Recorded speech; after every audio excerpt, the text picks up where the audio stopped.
Empiezo a imaginar todas estas cosas que podrían ser tan terribles y me pongo cada vez más ansioso. Recuerdo una vez que esperé a que un amigo llegara a mi casa y él no llegó a tiempo y comencé a caminar de un lado a otro frente a la ventana de mi sala de estar, poniéndome cada vez más nervioso, mirando al final de la calle para ver si podía ver venir su auto. En medio de todo eso, estas palabras vinieron a mi mente.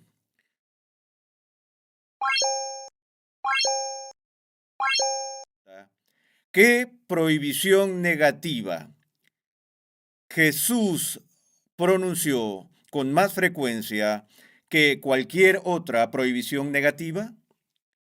La respuesta es simple, porque este mandamiento particular fue pronunciado tantas veces por Jesús que estaba muy por delante del que está en segundo lugar. Si estás pensando ahora en tu mente, dándole vueltas en tu cerebro, tratando de resolverlo, déjame ayudarte poniéndolo en la pizarra. Fueron dos palabras: no temas. De hecho, Jesús lo dice tan a menudo que a veces perdemos su importancia, porque parece como si cada vez que se encuentra con sus discípulos, lo primero que les dice es no teman o no tengan miedo. Lo dice con tanta frecuencia que se vuelve casi como un saludo. En lugar de hola o shalom, él está diciendo no tengas miedo. Me he preguntado muchas veces por qué Jesús lo hizo tan a menudo. ¿Por qué usó esas palabras con tanta frecuencia? Y sospecho que tiene algo que ver con su conocimiento íntimo y su comprensión de la fragilidad de nuestra constitución humana. Porque nosotros como personas tendemos a tener miedo, tendemos a luchar con la ansiedad. Ahora, hay una palabra que a menudo se usa mal en nuestro vocabulario. Escucharás a alguien decir, oh, estoy tan ansioso porque llegue la Navidad. Y lo que están diciendo realmente es que están entusiasmados, están anticipando con alegría este próximo evento. Pero lo que en realidad dijeron cuando dijeron que estaban ansiosos es que tienen algún tipo de temor ante la llegada de la Navidad. Entonces el término ansiedad se usa a menudo como un sustituto de la palabra entusiasta, cuando en realidad el término ansiedad se refiere a un espíritu de temor, preocupación o aprensión sobre algo que sucederá en el futuro. Todos en el mundo tienen miedo. No siempre tememos las mismas cosas que temen otras personas, pero todos experimentamos ansiedades y todos experimentamos miedos. Como ministro, a menudo he dicho que cuando la gente ingresa al hospital, no importa cuán insignificante sea el procedimiento al que se enfrentan, hay algún tipo de nivel de ansiedad que debe ser tratado con el paciente. Es parte de la naturaleza humana sentir ansiedad por el bienestar físico cuando uno ingresa a un lugar como un hospital. Las ansiedades pueden volverse tan intensas y paralizantes que el nivel de miedo en nuestras personalidades puede elevarse hasta ser una fobia. Una fobia suele ser una especie de miedo que nos paraliza de una forma u otra. Recientemente leí un estudio que indicó las 10 fobias más experimentadas eh, eh, entre los estadounidenses. Enumerada entre las 10 fobias más frecuentes estaban las que incluían la acrofobia, que es el miedo a las alturas, la xenofobia, que es el miedo a los extranjeros o personas distintas a nosotros, la claustrofobia, el miedo a estar en espacios reducidos, pero el miedo número 1 en la lista era el miedo a hablar frente a un grupo. Al mirar eso, yo me dije, bueno, puedo identificarme con eso porque tengo que hacer eso con bastante frecuencia y no puedo imaginarme tener la experiencia de anticipar hablar sin algún tipo de ansiedad. Podrías pensar que alguien que habla tan a menudo como yo nunca sufriría de ansiedad por hablar en público, pero seré honesto contigo, nunca hay una vez en la que no tenga ansiedad por hablar frente a un grupo. Es algo aterrador y algunas personas están aterrorizadas por ello que simplemente no pueden hacerlo en absoluto. Pero nuevamente tenemos todos estos diferentes tipos de ansiedades y estas se relacionan con nuestra relación con Dios. Permítanme dirigir su atención a una parte del Sermón del Monte, donde creo que todos lo han escuchado en un momento u otro, pero no pasaremos mucho tiempo hablando de eso. Encontramos en Mateo capítulo 6, comenzando en el versículo 25, estas palabras de Jesús.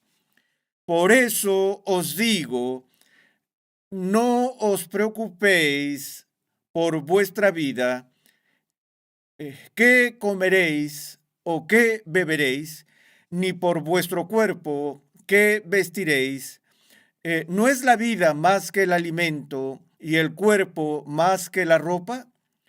Mirad las aves del cielo, que no siembran, ni ciegan, ni recogen en graneros, y sin embargo vuestro Padre Celestial las alimenta. ¿No sois vosotros de mucho más valor que ellas? ¿Y quién de vosotros, por ansioso que esté, puede añadir una hora al curso de su vida? Y por la ropa, ¿por qué os preocupáis? Observad cómo crecen los lirios del campo. No trabajan ni hilan, pero os digo que ni Salomón en toda su gloria se vistió como uno de estos. Y si Dios viste así la hierba del campo, que hoy es y mañana es echada al horno, ¿no hará mucho más por vosotros, hombres de poca fe? Por tanto, no os preocupéis diciendo qué comeremos o qué beberemos o con qué nos vestiremos, porque los gentiles buscan ansiosamente todas estas cosas que vuestro Padre Celestial sabe que necesitáis de todas estas cosas, pero buscad primero su reino y su justicia, y todas estas cosas os serán añadidas. Por tanto, no os preocupéis por el día de mañana, porque el día de mañana se cuidará de sí mismo. Bástele a cada día sus propios problemas. Eh, Mucho antes de leer la Biblia por primera vez, estaba familiarizado con este pasaje de la Biblia porque era uno de los pasajes favoritos de mi padre. Lo escuché citarlo una y otra vez, particularmente en la mesa del comedor. Utilizaba la versión antigua. No os congojéis por el día de mañana, qué habéis de comer o qué habéis de beber, qué habéis de vestir. El hecho es que nos preocupamos por el mañana. Y nuestras preocupaciones por el mañana a menudo provocan un espíritu de ansiedad dentro de nosotros. Creo que Jesús entregó este sermón a una audiencia mixta de hombres y mujeres, pero tiene particular relevancia para los hombres que lo escucharon. En nuestra propia cultura, nuevamente vi un informe de un psicólogo que decía que una de las ansiedades más absorbentes para el hombre estadounidense promedio, una ansiedad que rara vez articula, y cuando los hombres se reúnen nunca hablan de ella. Hablan de deportes, hablan de negocios, hablan de todas estas cosas, pero no se abren y revelan los miedos que tienen, pensando que es básicamente poco masculino o algo por el estilo. Y esta ansiedad absorbente que los psicólogos han descubierto para el hombre estadounidense es el miedo a no poder proveer para su propia familia. Es decir, este es un problema específico para los hombres casados y los que tienen hijos, porque en el momento en que un hombre dice sí acepto delante de un pastor o una autoridad civil, ha asumido para sí mismo, al menos en nuestra comprensión cultural, la carga del cuidado no solo de sí mismo, sino también de su esposa y su familia. A pesar de que ahora hemos cambiado mucho en las estructuras culturales, donde muchas mujeres están en el mundo laboral y otros cambios, aún así esa vieja expectativa del hombre como el que debe ser el proveedor y el protector de la familia todavía está profundamente arraigada en la psique masculina del país, y sospecho que también en muchas otras naciones. Otro fenómeno que se ha reportado, que se utiliza en el mundo secular de la medicina, es la extraña proporción de la experiencia de pesadillas. Los hombres tienen el doble de pesadillas que las mujeres. Me pregunto por qué es que los hombres tendrían más pesadillas que las mujeres. Nuevamente, el consenso es que tiene sus raíces en este miedo o ansiedad en particular que el hombre lleva consigo. Estoy seguro de que las mujeres tienen sus propios conjuntos distintivos de ansiedades y dificultades por las que deben preocuparse, y también se relacionan con el cuidado de sus hijos, de sus hogares y todo lo demás. Pero cuando Jesús enfoca su atención en este problema de la ansiedad, está hablando de las necesidades básicas de la vida humana y las preocupaciones y ansiedades que esas provisiones traen consigo. ¿Podré alimentar a mi familia mañana? ¿Podré vestir a mi familia mañana? ¿Cómo voy a lograr todas estas cosas? Y Jesús dice, no te preocupes por el día de mañana. Ahora, no está diciendo no seas previsor, tampoco está diciendo no seas prudente, porque en otras partes de las Escrituras se nos dice que el hombre que deja de proveer para su casa es peor que un incrédulo, que se supone que debemos ser sabios, prudentes y disciplinados al hacer provisiones para nuestra familia. Entonces Jesús no está dando una prohibición contra la planificación cuidadosa y contra las provisiones, está dando una prohibición en contra de nuestras actitudes espirituales con respecto a estos esfuerzos y responsabilidades. No está diciendo no pienses en el mañana en términos de ser diligente para proveer para el mañana. Él está diciendo no te preocupes por el mañana. Haz lo que tienes que hacer, pero al mismo tiempo el mañana está en las manos de Dios. Realmente es nuestro miedo al futuro, más que cualquier otro, el que genera ansiedades, miedos y preocupaciones. No nos preocupamos nunca por lo que pasó ayer. No tenemos que preocuparnos por lo que pasó ayer, porque ayer se acabó.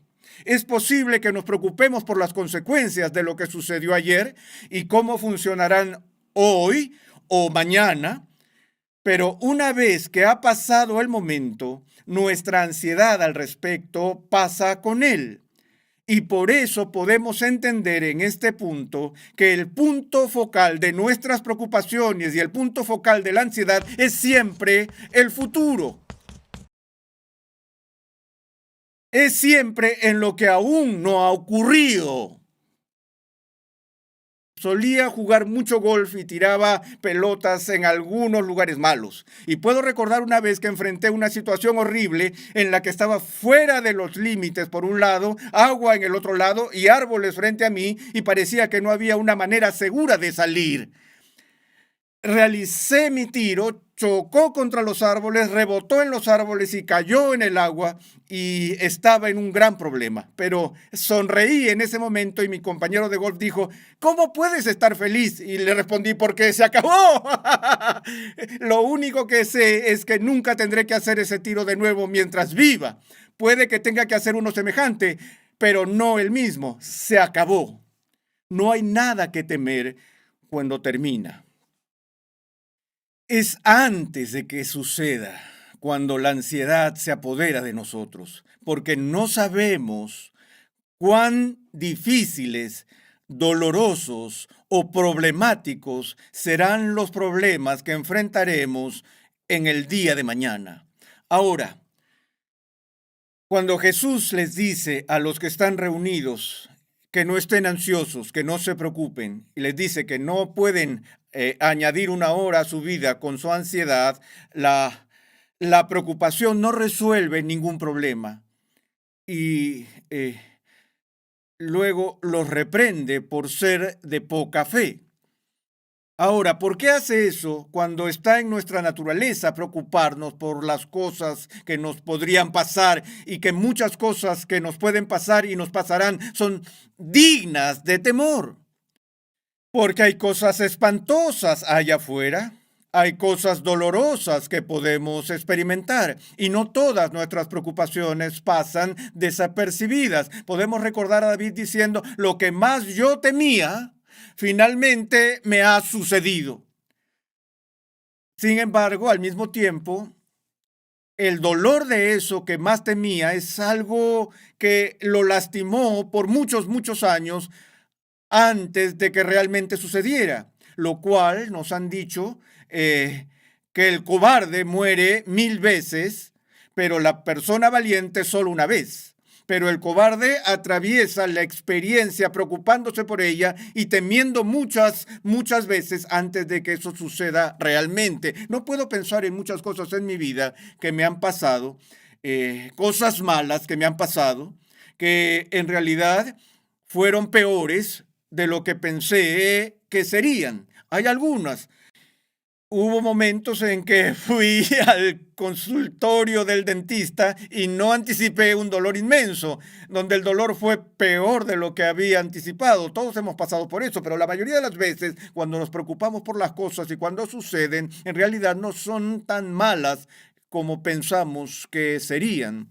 Creo que parte de eso se debe a que Dios nos da de su gracia en nuestra hora de necesidad, de una manera que realmente no anticipábamos. Entonces, a los que esto se reduce teológica y espiritualmente, es a un tema de la relación entre el futuro, nuestros temores del futuro y la fe. Jesús dijo, ¿por qué estáis amedrentados, hombres de poca fe?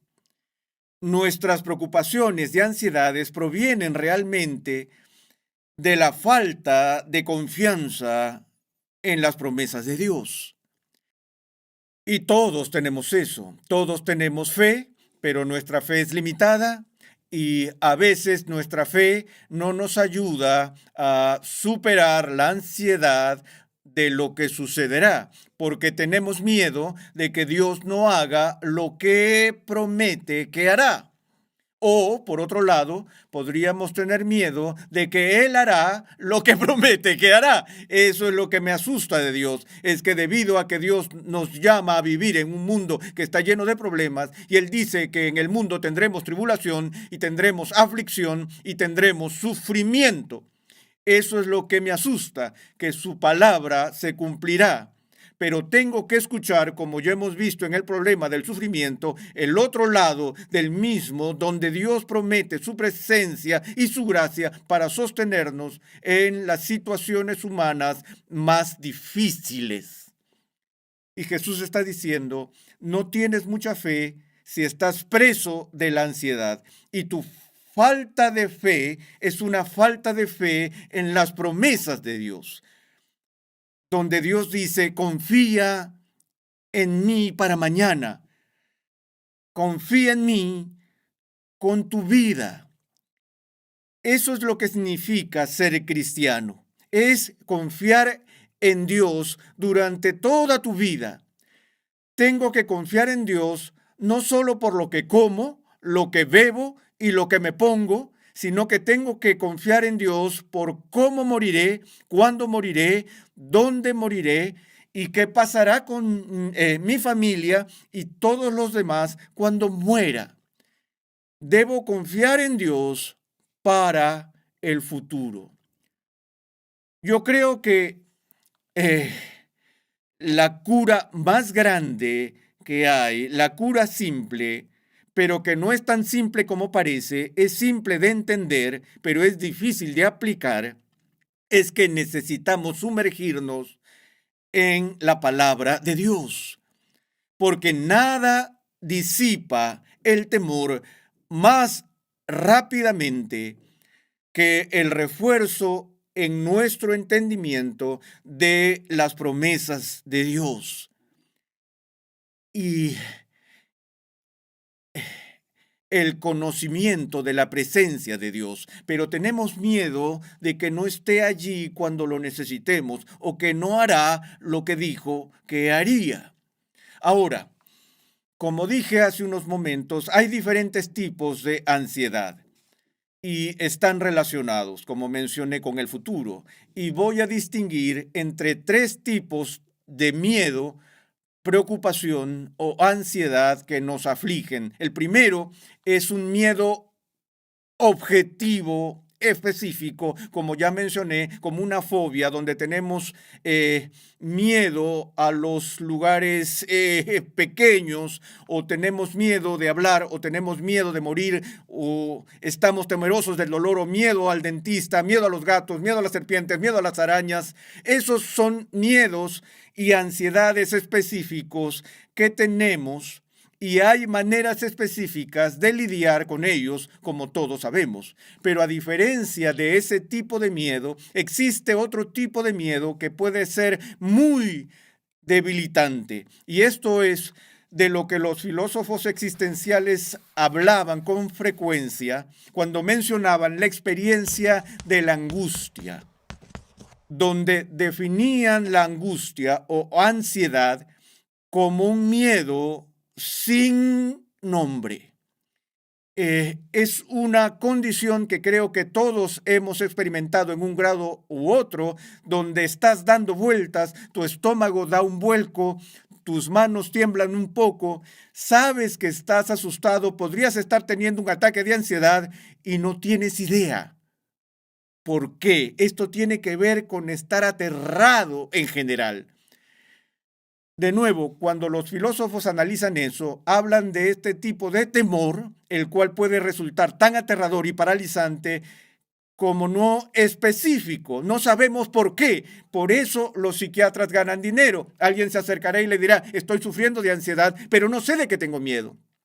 Y el psiquiatra tendrá que indagar, escarbar y tratar de averiguar qué es lo que le preocupa a la persona. Bueno, puede haber todo tipo de cosas ocultas involucradas con esto. He contado la historia de la ansiedad que experimento cuando espero a un amigo o que mi esposa llegue a casa y está tarde. Y no tiene que estar una hora tarde para que yo empiece a ponerme nervioso. Si está 5 minutos tarde, empiezo a pensar, empiezo a preguntarme, empiezo a preocuparme. ¿Dónde está? ¿Qué le ha pasado? ¿Ha tenido un accidente de tráfico? Empiezo a imaginar todas estas cosas que podrían ser tan terribles y me pongo cada vez más ansioso. Recuerdo una vez que esperé a que un amigo llegara a mi casa y él no llegó a tiempo, y comencé a caminar de un lado a otro frente a la ventana de mi sala de estar, poniéndome cada vez más nervioso, mirando al final de la calle para ver si podía ver venir su auto. En medio de todo eso, estas palabras vinieron a mi mente: una olla vigilada no hierve. Has escuchado ese dicho muchas veces. Puedes mirar esa olla y buscar las burbujas y nunca aparecerán mientras estés mirando. Tienes que salir del lugar antes de que el agua hierva. De repente tuve un recuerdo vívido de mí mismo cuando era niño. Cuando todas las mañanas mi padre salía para sus negocios en el centro de Pittsburgh y mi madre era su secretaria, por lo que se iba a trabajar todos los días con él. Mi abuela vivía con nosotros y nos despedía al partir a la escuela por la mañana después de que mis padres se habían ido. Y todas las noches mi padre y mi madre volvían a casa a las 6. y planeábamos la cena alrededor de las 6:15 y mi abuela estaría en la cocina preparando la cena. Y alrededor de 5 minutos antes de las 6 de la tarde me encontraba parado frente a la puerta de la cocina, mirando hacia la calle, buscando el auto de mi padre. Y si no entraba por la calle a las 6, entraría en pánico. Ya estaba anticipando que sería huérfano. No van a volver a casa. Ahora, esta fue la reacción de un niño que era inseguro sobre su seguridad, que quería que sus padres estuvieran a salvo, que estuvieran vivos y sanos y que volvieran a casa todos los días del trabajo. Y mi abuela estaba junto a la estufa mirándome ansioso. Y ahí es donde ella me decía, una olla vigilada nunca hierve, ve a la otra habitación, ve a jugar con algo, ellos estarán aquí. Ella sabía lo que me preocupaba. Pensé, aquí estoy, un hombre adulto, y todavía estoy paseando de un lado a otro frente a la ventana cuando alguien llega tarde. Esa es solo una de esas cosas en las que las cosas que nos ocurren de niños pueden perseguirnos de muchas, muchas maneras mientras vivamos. Porque en algunos aspectos todavía somos niños y llevamos las cicatrices de las cosas que nos asustaban cuando éramos niños, incluso hasta hoy. Y no digo eso para practicar psiquiatría sin licencia, sino simplemente para decir que cuando tienes ansiedades y no sabes por qué tienes esas ansiedades, mira al pasado. Eso podría ayudarte a descubrir por qué eres así. Pero esa ansiedad sin nombre está enraizada en un miedo aún más profundo. De nuevo, es el miedo al futuro. Los filósofos existenciales no son optimistas sobre lo que traerá el mañana. Dicen que lo que está provocando su ansiedad, según Martin Heidegger, es la experiencia de lo que él llama Geworfenheit, donde dice que el hombre moderno se siente como si hubiera sido lanzado o arrojado en un mundo caótico. No tiene un comienzo significativo, ha emergido del fango, es un germen adulto y se mueve mientras el reloj avanza a cada momento hacia su aniquilación. Entonces estamos como suspendidos entre el nacimiento y la muerte en el contexto de un vórtice del sinsentido. Y eso siempre nos está carcomiendo, según estos existencialistas pesimistas. Lo vería de una manera un poco diferente desde una perspectiva cristiana, porque esta ansiedad sin nombre podría estar más profundamente arraigada a lo que voy a llamar el tercer tipo de ansiedad, a la cual llamamos simplemente inquietud. Esto fue abordado por San Agustín. Si recuerdas su oración en su libro de las Confesiones, cuando escribió, oh Señor, nos has hecho para ti, y nuestros corazones están inquietos hasta que encuentren su descanso en ti. Ahora, la inquietud es una especie de temor. La inquietud es la manifestación de un tipo particular de ansiedad. No tiene nombre según los existencialistas que hablan de este tipo amorfo de angustia o ansiedad. Agustín nombra al niño. Dijo, esa ansiedad, esa inquietud tiene sus raíces en nuestro alejamiento y alienación básicos de Dios, porque nuestras vidas están fuera de orden si estamos separados de Dios. Y estar fuera de la comunión con Dios es una intensa y poderosa provocación para temer. No solo tememos al Creador, sino que tememos a su creación. Empezamos a temer a la vida misma, porque no estamos realmente en comunión con el autor de la vida y el Señor de toda la vida.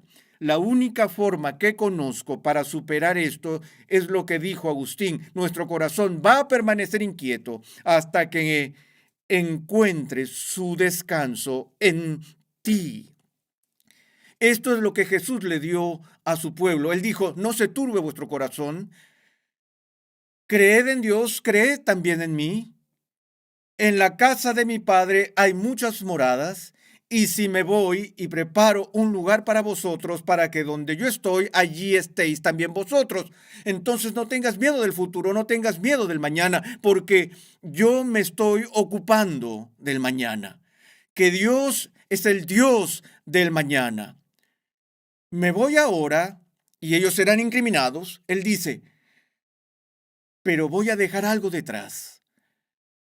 Les voy a dejar un legado, una herencia. ¿De qué se trata? La paz os dejo, mi paz os doy.